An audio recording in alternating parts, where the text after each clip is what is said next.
you But could see where disconnected from just how disinterested Belgium. No, and I mean, it's sort of like it's like talking about gamblers sort of following bad logic. Like every sport has its cliches. If you follow the form of like international friendlies, like and place real meaning in them, like that won't get you very far at all. And like sport, like football, ultimately, and I have this debate, about other sports at times. It's a sense of, okay,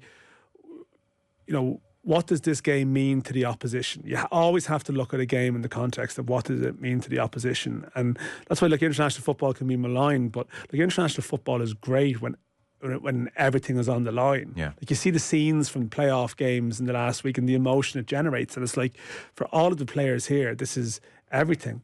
But in international football, when teams aren't really, tuned in, it can be tough enough going, especially if you're Belgium, you're playing England on Tuesday. That's the game, like no one's CV is going to be judged in this Ireland friendly, and they obviously went and put in a performance against England, and I mean, you just glance at last night.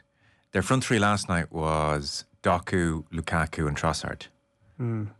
I told you all you needed to know about how they were looking at the two games. Saturday for them was an annoyance, a fixture to be fulfilled, a training session. Ireland were massively up for it, enthusiastic. They hung around for a while too. Did you see that? Yeah, but I say Saturday was just part of the train. We'll do a training session Saturday match, and we'll do a training session Sunday, and we'll get ready for this big game against England. Look at Tielemans last night versus Tielemans on Saturday. So, like, the enthusiasm Saturday was completely misplaced.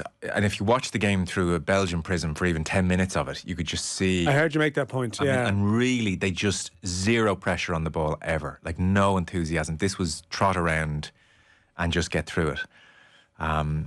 That's not to say there weren't good aspects to Ireland, but I think last night is also not a disaster, and you don't want to swing the other way and say it's all hopeless. But I think last night is just a reversion to the mean of what we've seen for the last couple of years. It was a very familiar game last night.